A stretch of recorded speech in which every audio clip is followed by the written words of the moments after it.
ngewe mbahaye ahubwo iminsi 3 yo kuba mwamviriye mu nzu ariko priave ni iminsi 15 iminsi 10 ningahe nase iminsi 3 nabonye aho kujya bose wagireka tukumvikana ko nimba inzari yawe sibyo ubundi muri ibicucu muri ibigoryi muri ibiki ni iki kintu wiyumvamo cyatuma ureka filime cyakubera imbogamizi ntandaro yatuma Kamana watangiye filime uyu munsi abihagarika ntabagikomeje muri filime keretse urupfu rwonyine tufite umuntu mushyashya dushaka kwakira muri Keza series dushaka kwakira ari mushyashya ushobora kwibaza ngo azakina iherore ibyo ngibyo uzabibona ubukurikiyeho tugiye gukoma mu mashyi ladies and gentlemen tugiye gukoma mu mashyi atambuka aza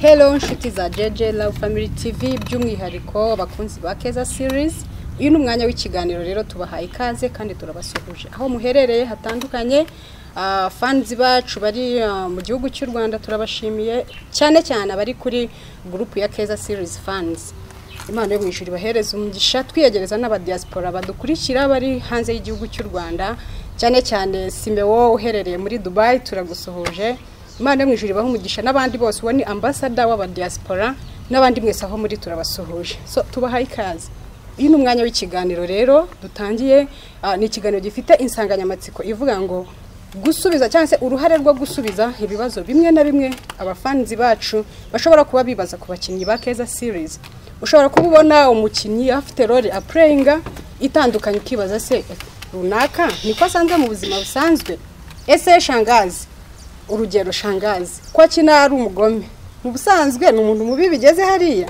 ese Keza akakina na gahinda mu buzima busanzwe niko ameze ntucikwe rero uraza gusobanukirwa byinshi bijyanye n'amatsiko wibazaga ku bakinnyi ba Keza series murakoze cyane rero ngiye gutangira mpereza ikaze abo turi kumwe buri mwe wese abibwira bitewe n'ikibazo ndiwe mubaza kugira ngo turusheho kubamara amatsiko iruhande rwacu hatangira dufite ukina yitwa Nkotanyi Freddy uraho aho neza namahoro namahoro tuguhaye ikaze rero wibwire abafana badukurikiye by'umwihariko bavuga ati nkunda nyiribyondo Freddy nibyo zina bakunze kukuvugaho cyane tuguhaye ikaze rero twibwire Nkotanyi Freddy dusanzwe tukuzi nka landlord wishyuza amazu n'ubujinya mwinshi kandi amazu ataraye so tuguhaye ikaze wibwire abagukurikiye mu buzima busanzwe murakoze cyane yewe nkina nitwa Nkotanyi Freddy yego ariko amazina yanjye nyirizina nitwa Kamana Theogene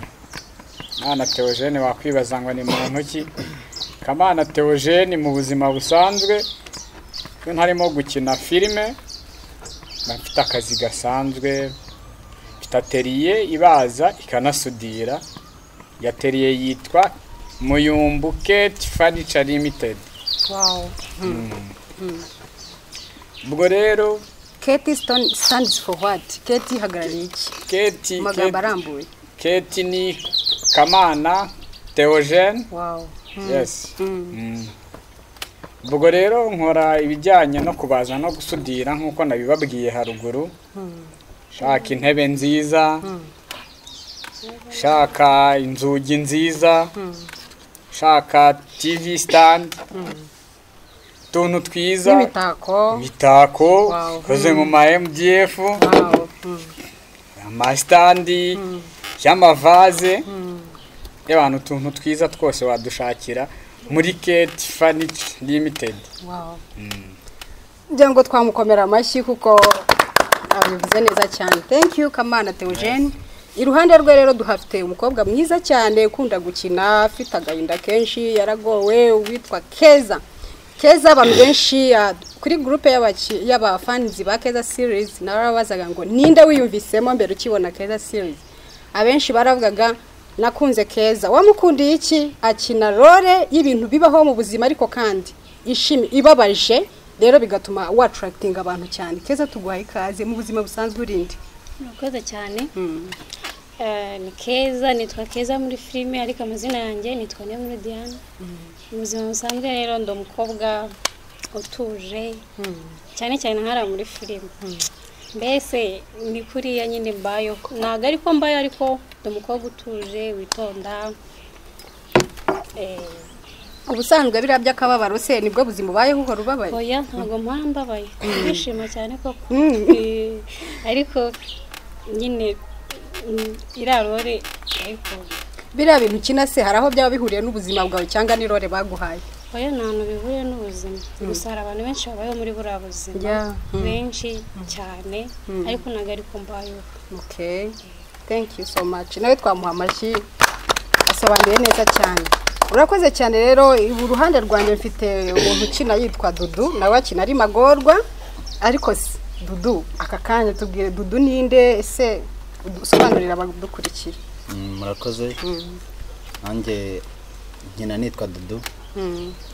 Amazina ya nitwa nyamukuru nitwa Tuyishime Jacques Mr Chenwa.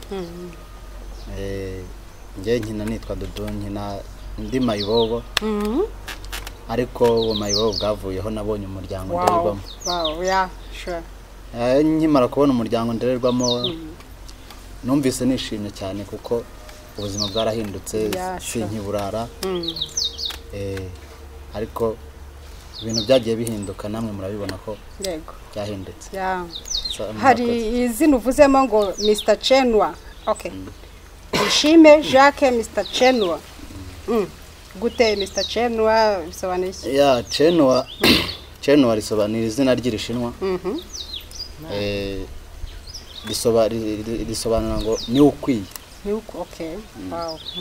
Ni ukwiye mu gishinwa nicyo bisobanura. Yego. Murakoze cyane. Ntabwo ari ikinyarwanda gusa, no mu Bushinwa tugerayo twiyicariye aha ngaha. Mr Chenwa, wow. Okay, urakoze cyane. Ese ibintu ukina hari ahantu bihuriye n'ubuzima bwawe? Ibintu nkina ntaho bihuriye nuko nkunda gukina filime. Ntabwo wigeze ubaho mayibobo? Ntabwo ngeze mba mayibobo. Karagaciyemo. Hari umuntu ku rubuga rw'abafana ba Keza series hariho wavuze ati ngiye nkunda Dudu. Ese umukundira iki? Ati mukundira ko yavuye ku muhanda ariko biciye muri story nziza cyane kuko yabaye inyangamugayo, akagirira neza uwamutoraguye. Okay, akamugira neza hakaba ariho hava kuba yaba mu rugo nawe nk'abandi bana. So ubwo nawe aha dukurikiye ngira ngo akumvishije ko ibyo ukina bitandukanye n'uwuriwe, gusa ikidatandukanyeho ubunyangamugayo bwo urabufite. Ndanasenga nje nubaha n'Imana. Amen, haleluya. Urakoze cyane rero. Iruhande rwe hari umuntu ukina yitwa Innocent cyangwa se Inosa. Akina uriya muntu wakinnye ry'ubugari kuko akabwemeza. Ngira ngo kari akantu kasekeje abantu benshi, kandi arary'ubugari avuga ko nta peta afite ko arwaye. So Inosa, tugwaye ikaze kugira ngo wibwire abadukurikiye. Nari narwaye ariko buri mbo nkina muri filime nitwa Inosa, ariko no mu buzima busanzwe nitwa Niyonsenga Innocent. Ubwo nyine nkakina nitwa Inosa nk'ibisanzwe. Ubwo rero nyine Inosa ntimuramubona, ariko ngiye ntabwo usibye dukeya wenda ntandukanye no muri filime ko ngiye akenshi uko mba meze mu buzima busanzwe ni nako meze muri filime, uretse kurya ubugari gusa kuko sinakatubungana nkakuriye. Ariko nyine abafana banjye nyine nuko mu buzima busanzwe nyine nkunda gusabana n'abantu, nkunda nyine kuba ndi guseka, ntabwo nkunda ibintu binjagarasa. No stress cyane rwose. Okay, hari abantu bakuzi ku izina rya Nzanga kuko banandika banditsemo Nzanga, nkunda Nzanga. Iryo zina rivaye Nzanga rero ngira ngo ku bantu batangiye bareba ino channel, Nzanga ni filime, ni izina nakoreshaga muri filime ya mbere twashyizeho twakinaga yitwa amayira abiri, niho nakoreshaga Nzanga.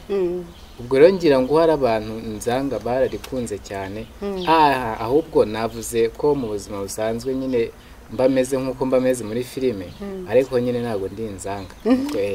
Ariko nyine naho ngaho izina rituruka. Naho rituruka. Okay, thank you. Tumukomera amashyi nawe bivuze neza cyane.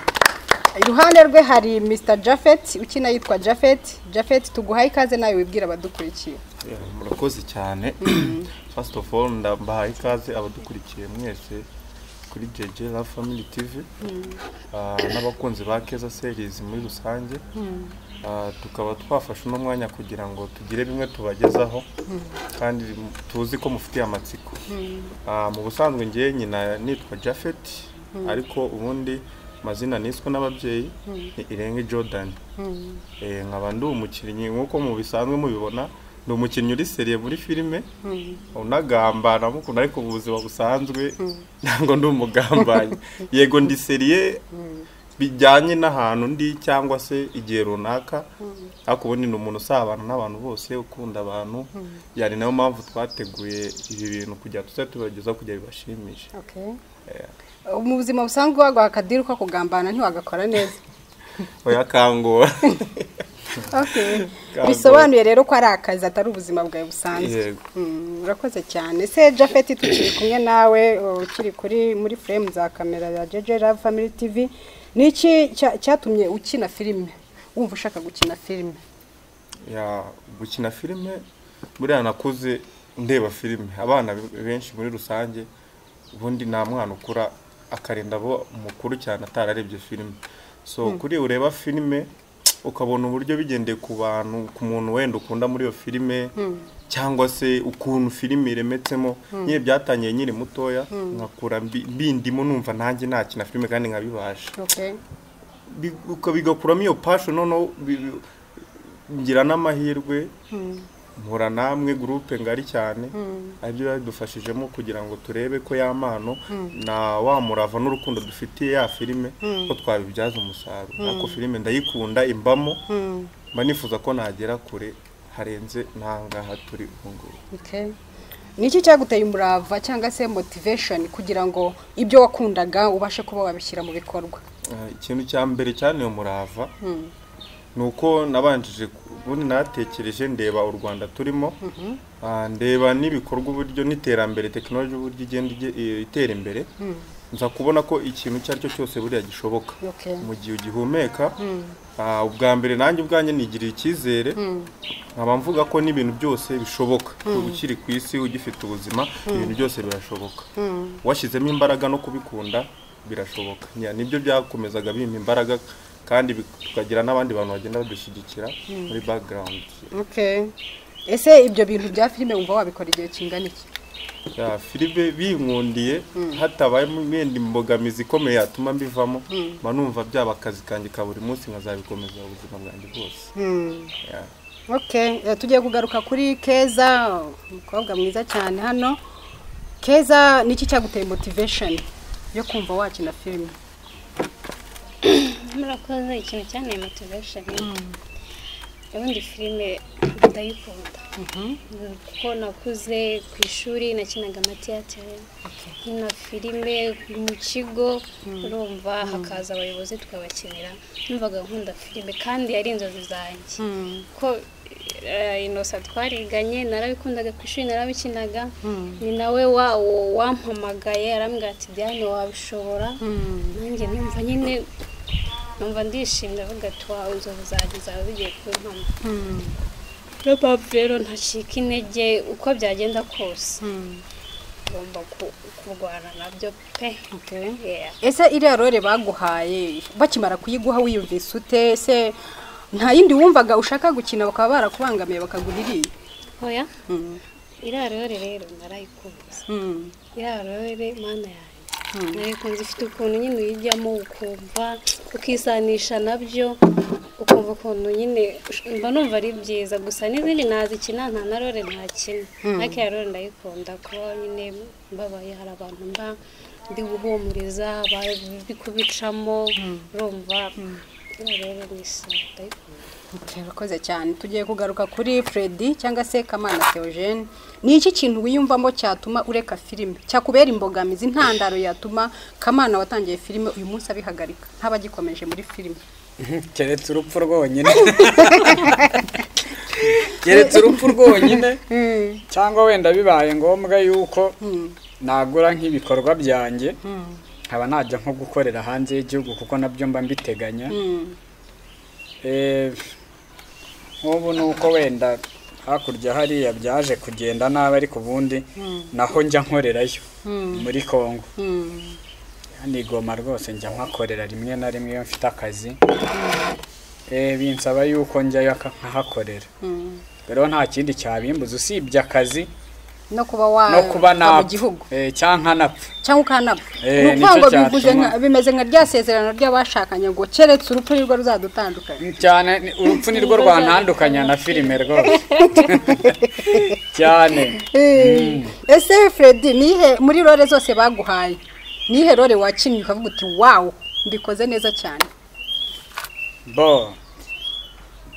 muri rusange wenda nk'abantu bakurikiye filime twahereyeho iriya ngo ni amayira abiri muri comment nagiye nakira yego abantu bavuze bati buriya wewe wabasha gukina uri inganzwa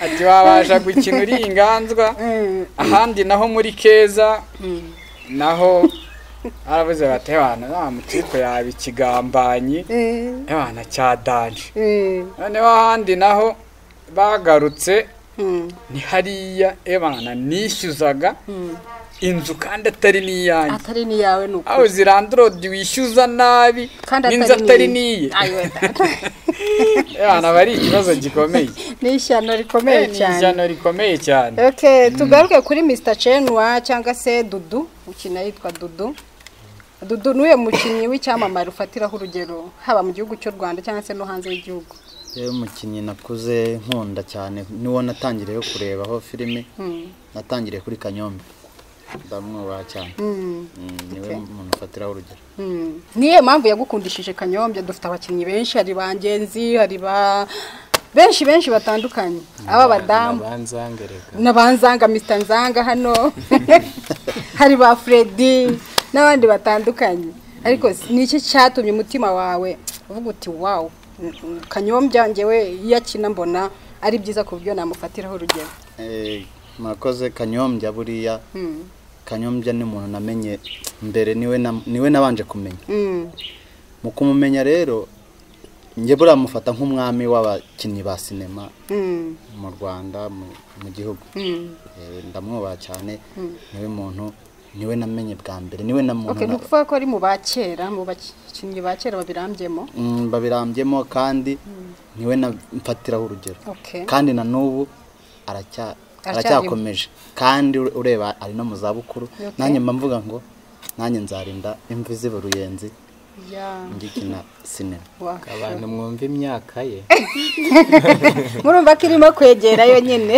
yashaje murakoze cyane tugiye kugaruka kuri Nzanga cyangwa se Innocent ni iki hari ikintu kigeze gituma uvuga uti ndumva nareka filime ese niba gihari ni iki niba atari ibanga buriya rero ndumva ikintu uwo munsi kuko warageze numva ibintu bya filime ndavuga ni atari uko wenda mvuga ngo ntabyo nshoboye ahubwo ari uko mbona nyine hari bitazakunda kuko ubundi iyo umuntu agitangira urumva utangira bisanzwe ubu ugiye ufite utuntu dutandukanye ngo umunsi noneho nageze imbere ya kamera kazaba kabaye hazaba hahiye koko noneho hakava imbere kuvuga imbere ya kamera ubwo yigezeho uravateye umunsi noneho nabonye agavideo kanjye kasohotse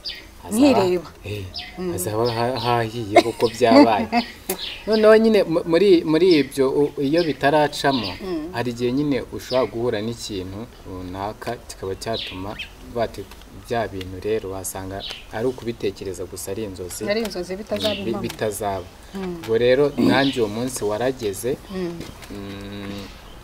yari gurupe imwe twarakoze nyine turashutinga barafata inuza amashusho nyine ubwo yari indi cano twari twageze yari yatwegereye mu mukine ubwo yashaka kuzamura impano nyine turashutinga ngira ngo yari filime igize ndende ifite ama episode nka 300 gutyo turayishutinga ukwezi kurashira tuba ahantu mu ishyamba twarakambitse dukora dukina izo ku manywa tugakina n'iza nijoro turangije turagira ubwo ariko ubwo ngubwo mbere yuko bigera aho ngaho ubwo hari indi groupe twabagamo irangije hazamo utuntu tutari two kumvikana turangije iba harya avuga gushwe ubwo ndetse na groupe irasenyuka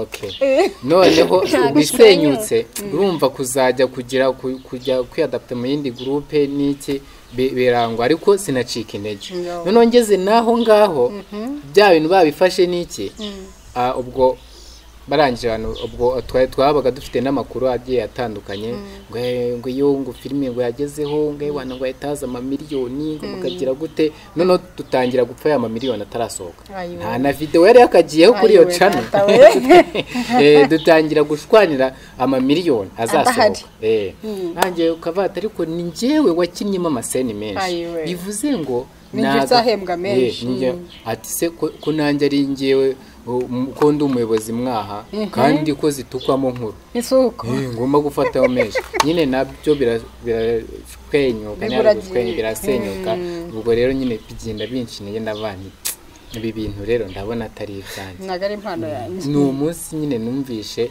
nabivamo ariko nyine umuntu arakomeza apurusha kandi aho bigeze ni heza. Okay, wow. Thank you so much. Bajya bavuga ngo never give up. Aho ugeze ibyo wakoze kabisa washyize mu bikorwa nifatiyeho urugero ibyo bintu iyo bimbaho inshuro ebyiri nasunitse imbaraga zanjye umwanya ibitekerezo n'ibiki byose n'ubushobozi mana yanjye sinzi ko umutima wanjye wari kuba ugikomeye ariko buriya kuba warakomeje ugakomeza ni rya jambo never give up washyize mu bikorwa. Murakoze cyane rero ngira ngo hari benshi bifashije badukurikiye bafite sinema bagiye barimo zitandukanye ukaba ugeze ahantu cika intege no wihagarara wicika intege ahari aho warugiye kurambirirwa niho ibyiza byari bigiye gutangirira. Arakoze cyane nzanga nihe rori bigeze kuguhukumvira gukomereye cyane abana rori yo gutereta rero gutereta imvuna kubi iramvuna ubu ngubwo iyo wayimpaye menya ngo ugiye itegure kunsubirishamo umwuka ukagushiramo kuko nyine ndabizi ko nyikora nabi no muzima busanzwe sutinya gutereta shaka amatovu oya na iyo byageze aho amatovu baba ari ikindi kibazo gusa nyine ngira ngo harobanza ari igihe cyabyo kitaragera buriya nk'uko nyine hari igihe kigera ukajya gushutinga n'igihe kizagera tujye gutereta kabisa uretse uracyari na mutoya ariko buriya ariko nubishaka kubyiga wakwegera Freddy afiteho inararibonye kugutereta Freddy ndabeshya iranganzwe ubu narabiterese ntabwo ngiye nagira kuko ngewe ibintu byo gutereta ngiye nanabigendera kure shora ariko abasore banyise ko numva nta kigendera kure kandi nta mugabo w'inzira uzajya mu ijuru no yesu ngo ariko buriya Jafet hari ukuntu Jafet nta kuntu wabigisha mukazabaha ga training bazanyegere vuba kabisa umukomere mu mashyi rwose yabishoboye byarabananiye mutahana kanimero ki yabananiye byose ndabikora. Murakoze cyane rero mu by'ukuri twagaruka kuri Keza muri role wakinnye muri role zose wakinnye ni iyihe yagusigaye mu mutwe ku buryo aka kanya wakaducishirizaho da kavuga uti nakinnye meze gutya ariko n'ubu nagasubiramo ntabwo se byangora ariko role nakinnye ikanantungwa ni role yo muri Keza bwa mbere ndira urira nkabura amarira araje ariko ntabwo gahunda mfite yo kureba uyu munsi ni gahunda yo kwishima ni gahunda yo kwishima ukasa amanota twagiye tugiye kujya kuri Jafet ni akahe kantu wakoze aka kanya wahita udusubiriramo akantu nakoze nanjye ari igihe nkasubiramo niyo ndi mu rugo ni igihe nari ndi gutereta kubakurikiye amayira abiri kari akantu umuranura mukobwa nkamutereta nkamwemeza ni muri filime kabisa kari akantu iyo nshaka kubanza kwirebaho koko nanjye ndeba ukuntu mpagaze nongera agasubira kuri YouTube nongera akareba ikibazo wenda nuko wenda oya katwimagine ko uyu Innocent aka kanya abaye Sandrine noneho ukaducishirizaho turebe se iyo ari maseka ashobora guhinduka ako kanya nk'umukinnyi wa filime akisanga muri mood yo gukina. Okay, nta kibazo. Wabikora Hemutuye ubundi iracyari muri process ndi kuva mu bahungu njya mu bakobwa. Okay, nabagezemo. Yageze mu bakobwa. Sister bitese. Sawa. Amakuru ni meza. Ameze neza. Yego. Ko uri mushyashya muri quartier? Oya, ndemba hano nyine muri quartier. Nanjye ndi mushyashya muri quartier. Ndi gutembera, ndi gushaka ikibanza. Ariko nyine nashakaga umuntu uhamenyereye ku buryo yandangira nyine aba yaraye ikibanza azi yandangira akaba yamfasha muri make. Ni byiza ni uri gushaka cyangwa ndi gushaka ikibanza ariko nari nkubonye ndavuga ati reka muvugishe. Nasi ubona ndo komisiyoneri. Ndabona unasa neza bitagize icyo bigutwaye wamanimero Mungu kafite ubuhereza ngo bamuhana kanimero ariko uburyo mubisubiyemo ni kwa kundi neza nta n'ijambo rivuye reka tubakomera amashyi kabisa. Murakoze cyane rero ese Freddy nakaye kantu wadusubiriramo nyine mu byo wakinnye kagusigaye mu mutwe ariko korota bana ngewe akantu nasubiramo n'abantu banakunze wenda muri Keza bana ni kariya kantu ko kwishyuza kariya kantu nagasubiramo uzirandrodi ushobora kukwishyuza ukanarya n'inkonji ni bake babikora wagasubiramo ariko nta kibazo katwimagine ko yari umupangayi umupangayi uri muri mood yo kuba umupangayi. nabaye umupangayi. Okay, si ntabwo ndi bukubwire nawe ngaho action. Reba ndabona yasinziriye. ase boss nukuza ukubita abantu nta no gusuhuza. Ariko ni gute umuntu ashobora gushora amafaranga mwe mushora amagambo? None se narakubwiye ati ba witonze amafaranga ndikashaka. Iminsi mikeya. Nta minsi ngewe nago. Minsi se nguhanguye iminsi gute?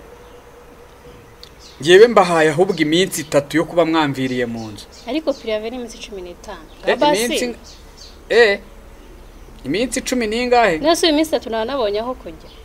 Bose wagira ka tukumvikana ko nimba inzari yawe sibyo. Ubundi muri ibicucu muri ibigoryi muri ibiki. Kati ubikoze neza tubakomera amakina. Urakoze cyane cyane cyane cyane. Nanjye waruri hano imbere yanyu nitwa Wanziga Judith. Nkunda gukina nitwa Shangazi cyangwa Mama Nene w'umugome cyane. Ariko ubusanzwe ndi umwana mwiza sibyo rata Keza? Umwana mwiza. Sindi umwana mwiza. Ndi umwana mwiza rwose umwana mwiza sibye muri filime. Muri filime hari ubugome bwinshi sibyo rata Dudu sindi Shangazi mwiza. Nta kibazo twaye. Nari bijyanye. Bashaka kukumerera nabe. Murakoze cyane rero. Imana yo mwijuru ibahereza umugisha. Nanjye ubusanzwe iyo ntari muri filime ndi umudekorateri nkora ibintu byo kudekora kwambika abageni bashaka amakote meza muraza tukabahereza rwose mwamugiye mu birori bitandukanye nyamureba niwe watamaye. Murakoze cyane. Ni ukuvuga ngo aho mukeneye decoration mu bukwe muri BD muri bridal shower muri wedding anniversary muri ahantu hatandukanye hose turaza tukadekora kandi ku giciro cyiza dukorera ikabuga ku muhanda w'amabuye mu gikari cyo ku musigiti kijya nko kuri gare. Murakoze cyane rero tufite umuntu mushyashya dushaka kwakira muri Keza series. Dushaka kwakira ari mushyashya ushobora kwibaza ngo azakina iherore ibyo ngibyo uzabibona ubukurikiyeho. Tugiye gukoma mu mashyi ladies and gentlemen tugiye gukoma mu mashyi atambuka aza. Tugiye kumubona za kabisa. Ni karibu. tumukomere mu mashyi uhawe ikaze. murakoze cyane. Murakoze cyane.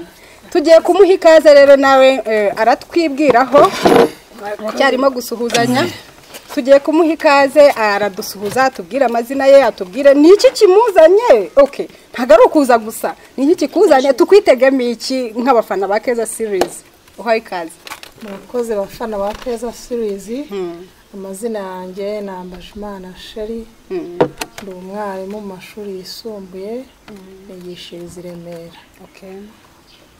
Gusetsa ndasetsa, mu bana mba umwana, mu bakecuru mba umukecuru, mu basore mba umusore, mbese mwitege, mbese imbavu muzigorore Kabisa.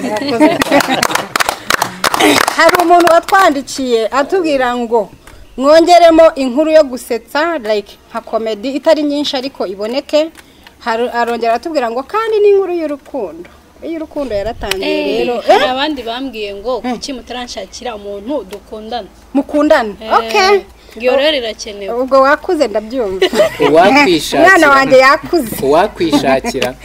Hari abantu bagize banditse babaza impamvu babonye hajyaho amayira abiri. Nyuma babona hagiyeho Keza series.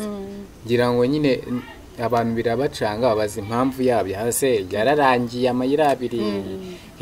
Se byagenze gute? Ubwo rero nyine n'ubundi uko nabivuze atukwamo nkuru. Babwire. Ati babwire. Rero bakunzi bacu cyangwa se ababajije icyo kibazo, dore ubusobanuro bumeze gutya. Mbere twatangiye ari amayira abiri, ariko amayira abiri akaba zabaga ari episode zirangira. Imwe ikabaho ifite message yayo igahagarara, hagakurikiraho indi nayo ifite message yayo idafite aho ihuriye n'iyabanje, itanafite aho ihuriye n'izizakurikiraho. Bivuze ngo buri episode yazanaga message yayo ikarangirana nayo hagakurikiraho indi. Icya kabiri yari imeze nk'uburyo bumezemo nka comedy buvangavanze, comedy filime like irimo hagati ariko isozanya na message yayo. Turatekereza cyangwa se tunyuze no mu bitekerezo mwagiye muduha muri comments muvuga ngo ese nta kuntu mwakora seri ikomeza aho twasoreje tukagira message yindi ikomerezaho. Twakurikije ibyifuzo byanyu ndetse tugendera no ku bitekerezo byacu, duhuriza hamwe dukuramo ikintu kimwe cyitwa ngo reka dukore filime imwe y'uruhererekane izagisoreza ahantu hamwe, indi gakomerezaho message ikaba continue ku buryo wize uyu munsi hari ikindi azafatiraho ubutaha. Nicyo cyatumye rero Keza series iza. Rero amayira abiri turayihagarika, turavuga ngo reka dukomeze Keza series, nitugera ku rwego twifuza dushaka amayira abiri nayo mwayibona ije itambutse inyuzeho bikajya bihana umwanya, ariko bitari none ahangaha. Murakoze cyane rero, ndabashimiye. Kimwe mu bintu njya nkina nanjye ahantu hanejeje ho nakinnye hanejeje ni igihe nazaga nkasanga Keza arimo kurira igipangu na kakana k'agakobwa ntazi yo kavuye kaje kundarurira umwana. Naraje ndavuga nti ego ko iri nishyano noneho niko seke noneho mwabaye abayede muri abafundi murubaka muri mubiki. Nibwo Keza yahise agwa hasi n'uwamuteruraga nikubita hasi nyine birabacanga gayo nguko. Murakoze cyane rero, mu by'ukuri ngira ngo tutarasoza buri mwe yagira akantu avuga asezera, akavuga goodbye cyangwa iki, ariko agasezera imbere ya kamera ya JJ Love Family TV. Duhaye ikaze duhereye kuri Fred. Murakoze, jambo ryo ndarihorana. Bo icyo ntabura kubabwira nuko nkuko twatangiye tubivuga, iyo mutatubona muri sinema uzajya mutubona no mu mirimo igiye itandukanye. Niyo mpamvu nababwiraga yuko n'ubundi turacyari kumwe nkuko nabibasobanuriye. Je nzakomeza nkine sinema kuzageza n'ubundi mvuye muri uyu mubiri tumushyinguye. Gusa ikindi nakongeraho nuko mwagana Muyumbuke Furniture Limited kugira ngo mbashe kujya mbabona namwe mukambona nyine mu bikorwa bigiye bitandukanye tudahuriye muri sinema gusa. Murakoze. Thank you Keza. Ikintu nabwira abafana banjye cyangwa abafana bacu ba Daniella Family TV kumya kudukurikirana abatarakora subscribe mukayikora mugasharinga urumva natwe tuzaza tubaha ibintu bimeze neza. Murakoze cyane. Ibyo nari ngiye kuvuga arabimvugiye twakomeje. Murakoze cyane. Nanjye ndabashimiye mwe mwadukomeje kudukurikirana kino kiganiro kandi tubashimira ubwitange n'urukundo mutugaragariza. Okay. Ubwo rero tubijeje ko tutazabatenguha namwe ntimuzadutenguhe kandi turabakunda cyane. Ciao ciao. Murakoze. Nanjye icyo nabwira abafana bacu n'abafana banjye by'umwihariko nuko tubakunda. Nabakunda kandi dushimira imbaraga mudutera kuko nyine ni muhari ku bwacu natwe duhari ku bwanyu. Ubwo rero nyine imbaraga zanyu kudukurikirana nibyo biduha ubushake bwo gukora ndetse n'imbaraga zo gukomeza gukora.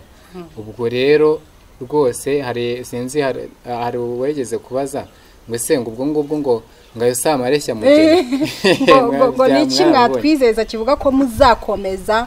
Ese ntiyaba ari amareshya mugeni muzakomeza? Ikintu nakubwira rero uvuga ngo ni amareshya mugeni ni twebwe na filime twaje tuje kandi aba bose turaje tubakuremo cyane. Suko turaje nyine dufatanye nabo nicyo nababwira kandi turabakunda cyane. Muraje mudukure muri filime. twakomeje. Murakoze cyane bafana bacu. Icyo nababwira ni uguhanga amaso JJ Love Family. Ntukureho rwose urutoki ukomeze usirayidinge series ku yindi. Byiza biraje kandi biri imbere. Turi umwe nk'amatwi n'amabinga. Ntimubure papa. Murakoze cyane. Icyo nge nababwira abakunzi bacu ba Keza series abantu gukomeza kuba muri active. Nimba episode isohotse geraho comment, hari na link muri description mushobora kujoininga abakunzi mu group y'abakunzi ba Keza series kuri WhatsApp. Tugasharinga ibitekerezo mukatwungura ibintu bigiye bitandukanye ko dukeneye inkunga zanyu mu bitekerezo. Yego munasharinge na video zacu ku bandi. Kanda subscribe ku kabuto k'umutuku dukomeze kubana muri Keza series. Ndabakunda cyane. Ciao ciao. Ikindi hari abantu bibaza ngo inuza ngo ngese ngo iyo groupe ya Keza series fans kuri WhatsApp najyamo gute. Ntabwo ari ngombwa ngo duhure gutya ngo tubone wenda ubugushyiramo. Ushobora kujya hariya urabona iyo uri kureba video hari hasi ahantu ha comment. Wowe ushobora kushyiraho ikivuzo cyawe ko wifuza kujya muri groupe ya Keza series fans, warangiza ugashyiramo nimero yawe. Tuzagushyiramo nawe udutanga ibitekerezo nta kibazo. Kuko ari ukuntu umuntu ashaka kwibaza ngo ese ngo ngiye najyamo gute. Uhawe ikaze kandi nta myaka nta gitsina tureberaho. Wewe gusa upfa kuba ufite ibitekerezo. Amarembo arakinguye. Rwose amarembo arakinguye ku bwanyu. Murakoze cyane rero. Mwakoze cyane kubana natwe. Mwakoze cyane kudutega amatwi no kudukurikirana aka kanya k'ikiganiro. Tukaba tugisoreje ahangaha. Nge mwari kumwe ni Uwanziga Judith aka Shangazi. See you then.